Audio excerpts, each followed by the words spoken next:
بسم الله الرحمن الرحيم. الحمد لله نحمده ونستعينه ونستغفره ونعوذ بالله من شرور أنفسنا ومن سيئات أعمالنا. من يهده الله فلا مضل له ومن يضلله فلا هادي له، ونشهد أن لا إله إلا الله وحده لا شريك له، ونشهد أن سيدنا ومولانا محمدا عبده ورسوله صلى الله عليه وعلى آله وأصحابه وبارك وسلم تسليما كثيرا. أما بعد، فأعوذ بالله من الشيطان الرجيم. بسم الله الرحمن الرحيم. وإذ أخذ ربك من بني آدم من ظهورهم ذريتهم وأشهدهم على أنفسهم ألست بربكم قالوا بلى شهدنا أن تقولوا يوم القيامة إنا كنا عن هذا غافلين أو تقولوا إنما أشرك آباؤنا من قبل وكنا ذرية من بعدهم أفتهلكنا بما فعل المبطلون وكذلك نفصل الآيات ولعلهم يرجعون. آمنت بالله صدق الله مولانا العظيم وصدق رسوله النبي الكريم ونحن على ذلك لمن الشاهدين والشاكرين والحمد لله رب العالمين. قابل احترام بزرگوں اور عزیز دوستوں اور ریسیور سے سننے والی میری معزز ماں بہنوں، سورۃ الاعراف کی آیت نمبر 172 سے لے کر کے 174 تک پڑھی گئی ہیں.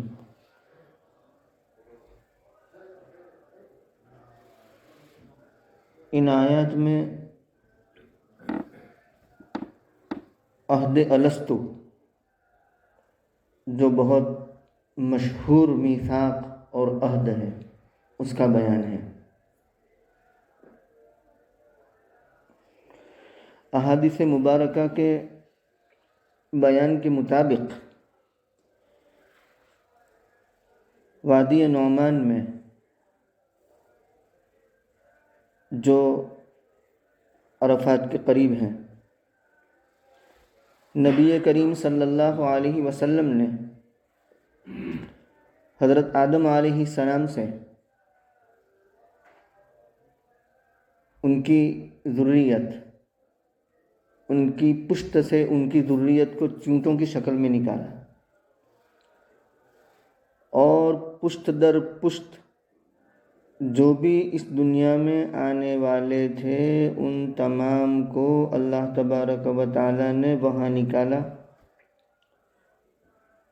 چونٹیوں کی شکل میں، اور اللہ تبارک و تعالیٰ نے ان کو عقل دی، فہم دی، قوت گویائی دی، بولنے کی طاقت دی. عقل، فہم اور قوت گویائی دینے کے بعد اللہ تبارک و تعالیٰ ان کی طرف متوجہ ہوئے اور پوچھا، الست بربکم، کہ میں تمہارا رب نہیں ہوں؟ تو ابتدائے آفرینش، یعنی دنیا کی ابتدا سے لے کر کے انتہائی آفرینش، یعنی دنیا کے اختتام تک جو بھی آنے والے تھے، وہ تمام نے یک زبان ہو کر جواب دیا، بلا، کیوں نہیں، یعنی آپ ہمارے رب ہیں. یہ عہد الستو.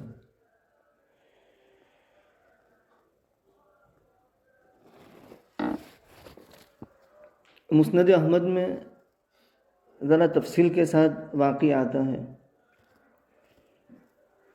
کہ نبی کریم صلی اللہ علیہ وسلم فرماتے ہیں کہ اللہ تبارک و تعالیٰ نے حضرت آدم علیہ السلام اور ان کی ذریت سے عہد لیا، اور عہد لینے کے بعد یوں فرمایا کہ میں تم پر 7 آسمان، 7 زمین اور آدم علیہ السلام کو گواہ بناتا ہوں اس بات پر کہ تم نے عہد لیا ہے. اور اللہ تبارک و تعالیٰ نے فرمایا کہ میں تمہاری طرف رسولوں کو اور انبیاء کو بھیجتا رہوں گا تاکہ یہ عہد کی یاد دہانی وہ کراتے رہیں، تذکیر کراتے رہیں، اور کتابیں بھی نازل کروں گا۔ تو اس وقت سب نے یہ کہا کہ ہاں آپ ہمارے رب ہیں، آپ ہمارے معبود ہیں، ہم آپ کے ساتھ کسی کو شریک نہیں ٹھہرائیں گے۔ اللہ تبارک و تعالیٰ نے عہد الستو کے لیتے وقت یہ فرمایا تھا کہ میں رب ہوں، میں معبود ہوں، میرے علاوہ کسی کو میرے ساتھ شریک مت کرنا، میرا کوئی شریک نہیں، میں وحدہ لا شریک لہ ہوں، اور میں انبیاء بھیجوں گا، رسول بھیجوں گا تاکہ عہد الستو کی یاد دہانی ہوتی رہے۔ تو یہیں سے یہ سوال مقدر کا جواب نکل آتا ہے کہ بھئی وہ عہد کس کو یاد رہا ہوگا؟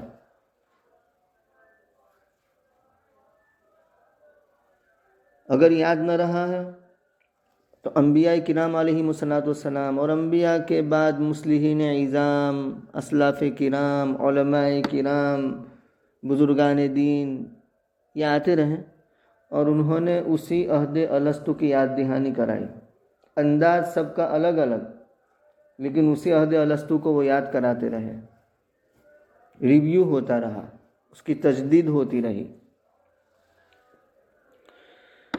اور اسی عہد الستو کا نتیجہ ہے اور ریزلٹ ہے، اس کا آؤٹ کم ہے کیا؟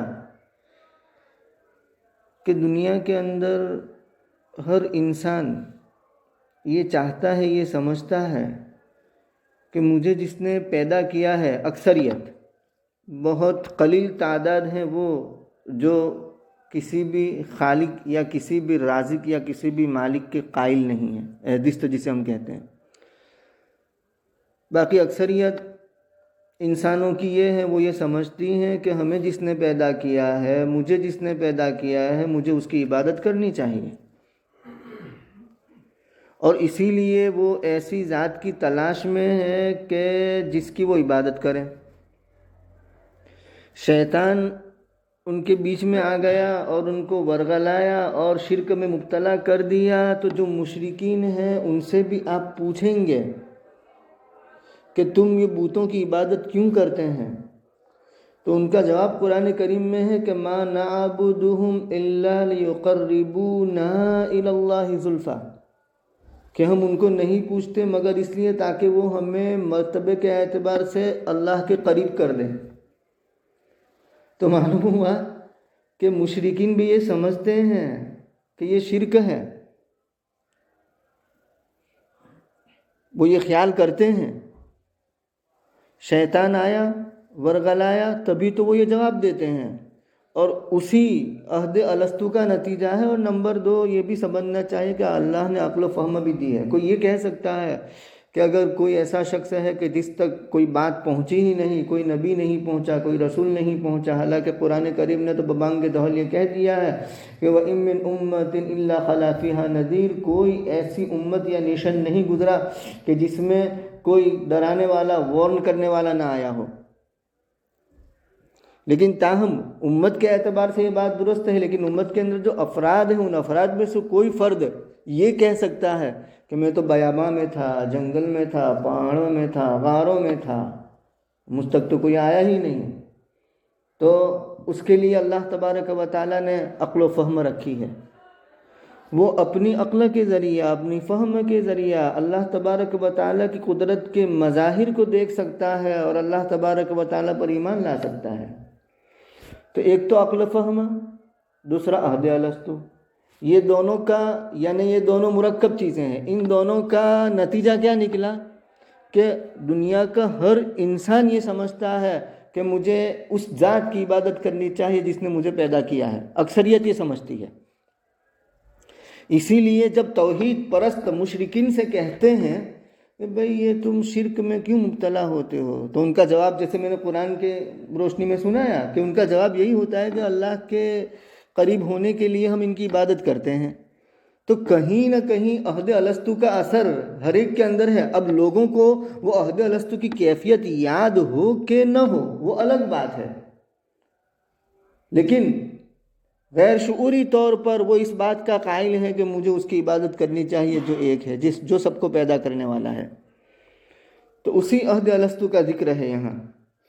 اور مسلم شریف میں، بخاری شریف میں بھی یہ روایت آتی ہے، ابو ہریرہ رضی اللہ تعالیٰ عنہ فرماتے ہیں کہ کل مولود یولد علی الفطرہ، ہر بچہ فطرت پر پیدا ہوتا ہے۔ فطرت سے مراد فطرت اسلام۔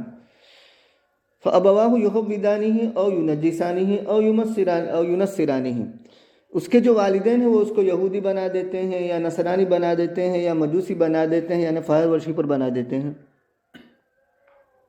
اس کے بعد آپ نے یہ فرمایا کہ کمثل البہیمۃ تنتج البہیمۃ هل ترون جدعاء او من جدعاء، جیسے کہ ایک جانور سے صحیح سلامت اس کا بچہ جانور کی شکل میں پیدا ہوتا ہے، اس کا کان کٹا ہوا نہیں ہوتا، اس کا کوئی عضو کٹا ہوا نہیں ہوتا، کیا تم اس کا کٹا ہوا کان دیکھتے ہو یا کوئی عضو کٹا ہوا دیکھتے ہو؟ نہیں، بلکہ وہ بچہ جب پیدا ہو جاتا ہے تو لوگ اس کے اندر، اس کے اعضاء کے اندر تغیر کر دیتے ہیں، کان کاٹ دیتے ہیں اور دوسرے عضو کو کاٹ دیتے ہیں۔ تو کہا کہ اسی طریقے سے مولود یعنی نو مولود جو بچہ پیدا ہوتا ہے وہ فطرت اسلام پر پیدا ہوتا ہے، لیکن جیسے وہاں جانور کا بچہ جو پیدا ہوتا ہے اس کو لوگ کان کاٹ دیتے ہیں، اس میں تغیر کر دیتے ہیں، اسی طریقے سے اس کو یہودی بنا دیتے ہیں، نصرانی بنا دیتے ہیں، مجوسی بنا دیتے ہیں۔ اور اس کے بعد آپ نے اس کی تائید میں آیت پڑھی کہ فطرت اللہ التی فطر الناس علیہا لا تبدیل لخلق اللہ، اللہ کی وہ فطرت کی جس پر اللہ تبارک و تعالیٰ نے پیدا کیا لوگوں کو، اس میں کوئی تبدیلی نہیں ہے۔ تو اس سے اکثر نے فطرت اسلام مراد لیا ہے۔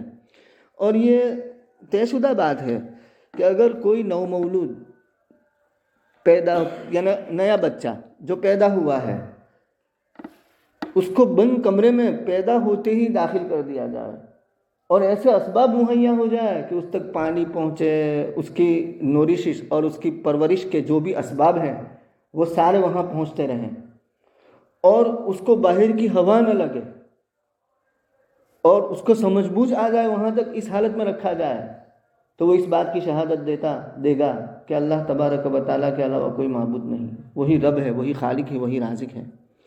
لیکن چونکہ ایسا ہوتا نہیں ہے، پیدا ہوتے ہی وہ یا تو یہودی ماحول میں اپنی آنکھیں کھولتا ہے یا عیسائیوں کے ماحول میں اپنی آنکھیں کھولتا ہے یا آگ کی پرستش کرنے والوں کے ماحول میں اپنی آنکھیں کھولتا ہے یا ہندوؤں کے ماحول میں اپنی آنکھیں کھولتا ہے، سکھ کے ماحول میں اپنی آنکھیں کھولتا ہے اور وہی رنگ میں وہ رنگ جاتا ہے۔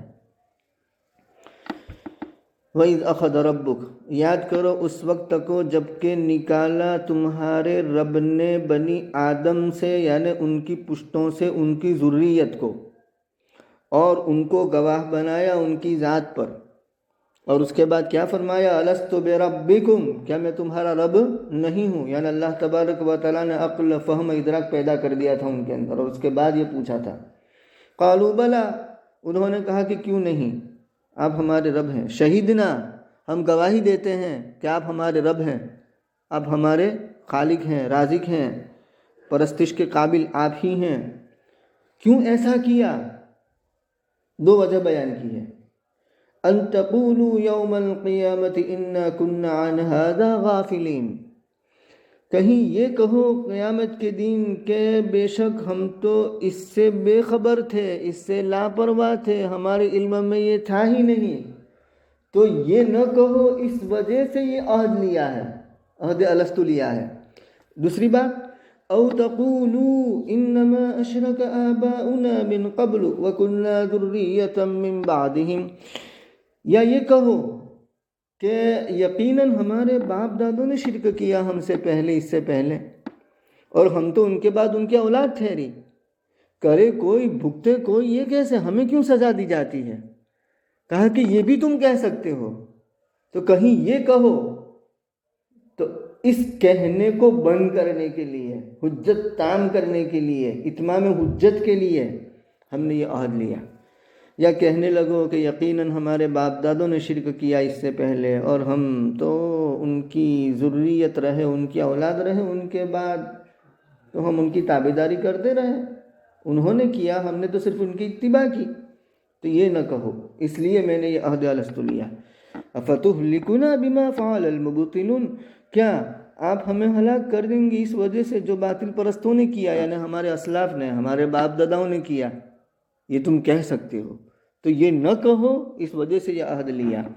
وَكَذَلِكَ نُفَصِّلُ الْآيَاتِ وَلَعَلَّهُمْ يَرْجِعُونَ، اللہ تبارک و تعالی فرماتے ہیں اسی طرح ہم تفصیل سے بیان کرتے ہیں نشانیوں کو تاکہ وہ باز آ جائیں، تاکہ وہ ریورس ہو جائیں، تاکہ وہ لوٹ آئیں۔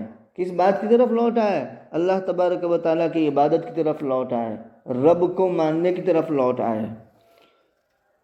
سبحان اللہ و بحمدہ، سبحانک اللہم و بحمدک، اشہد ان لا الہ الا انت، استغفرک و اتوب الیک۔ سبحان ربک رب العزة